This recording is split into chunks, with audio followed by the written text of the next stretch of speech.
Welcome to wrestling ரேமேஜ் Tamil channel. இந்த வீடியோவில் பற்றி பார்க்க போகிறோம்னா WWE அடுத்த ஒரு ஒஸ்ட் டிசிஷன் வந்து எடுத்துட்டாங்க. என்னடா சாட்டர்டே மெயின் ஈவெண்ட்டில் ஒரு நல்ல ஒரு மேட்ச் வந்து பண்ணார், நம்மளை என்டர்டைன்மெண்ட் பண்ணுறதுக்கு ஆர்டர் எந்த அளவுக்கு பண்ணாரோ அந்த அளவுக்கு வந்து பண்ணிட்டாரு. ஸோ அவரால் மெர்சன்டைஸ் போட்டு ஏறிச்சு. இப்போ தான் வந்து ஒரு ஹாப்பி நியூஸும் வந்துச்சு. ஜான்சனோட பழைய டிஷர்ட், அதாவது அந்த ரெஸ்பெக்ட் மூவ்மெண்ட், அந்த ஒரு டிஷர்ட் வந்து திருப்பி போட்டு வந்து ஆர்டர் வந்து தனியாக வந்து ஒரு மெர்சன்டைஸ் உருவாக்கிட்டாரு அப்படின்ற மாதிரி இப்போ தான் வந்து ரெக்கார்ட்லாம் படைச்சிருந்தாரு. ஆனால் அப்படிப்பட்ட ஒருத்தரை WWE வந்து பார்த்தீங்கன்னா இவ்வளோ சீக்கிரத்தில் ரிலீஸ் பண்ணது உண்மையிலே பாவம் தான். அவரே ஃபீல் பண்ணி போட்டிருந்தாரு. அதாவது இவ்வளோ நாள் WWE ஃபேன்ஸ் எல்லாரும் அந்த அளவுக்கு வந்து சப்போர்ட் பண்ணதுலாம் தேங்க்ஸ். ஆனால் இப்போதைக்கு WWE ரிலீஸ் பண்ணிட்டாங்க அப்படின்ற மாதிரி வந்து சொல்லியிருந்தாரு. உண்மையிலே ரொம்ப ஃபீல் தான். இந்த ஒரு மட்டும் எதுக்காக பிரான் ஸ்ட்ரோமனை ரிலீஸ் பண்ணது எதுக்காக, ஆனால் இவர் எதுக்கு இந்த அளவுக்கு ரிலீஸ் பண்ணி விட்டாங்கன்னு தெரியல. ஏன் இவ்வளோ சீக்கிரத்தில்? ஆனால் இவர் வச்சு யூஸ் பண்ணிக்கிறேன். இப்போ தான் வந்து இவரை வந்து ஸ்மாக் டவுனுக்குள்ளே ப்ரோமோ கட் பண்ணுறது, இந்த மாதிரி விஷயங்கள்லாம் வந்து பண்ணியிருந்தாங்க.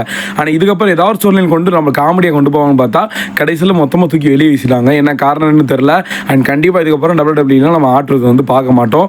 அவரோட ஃபன்னி மூமெண்ட்லாம் கண்டிப்பாக மிஸ் பண்ணணும். நீங்கள் யார் ஆற்றுறதை மிஸ் பண்ணுறீங்கன்னு சொல்லி மறக்காம கமெண்ட் பண்ணுங்க. இதுக்கப்புறம் டெய்லி வந்து அப்டேட் வீடியோ வந்துடும், மறந்துடாமல். ஏன்னா கொஞ்ச நாள் உடம்பு சரியில்லை, நான் ஏற்கனவே சொல்லி லாஸ்ட்டாக வந்து தொண்டை சரியில்லைன்ட்டு. அண்ட் இப்போதைக்கு ஓரளவுக்கு எல்லா உடம்பும் சரியாயிருச்சு. அதெல்லாம் இனிமேல் டெய்லி அப்டேட் வீடியோ போட மறந்துட மாட்டேன். தேங்க்யூ, சப்ஸ்கிரைப் பண்ணிக்கோங்க.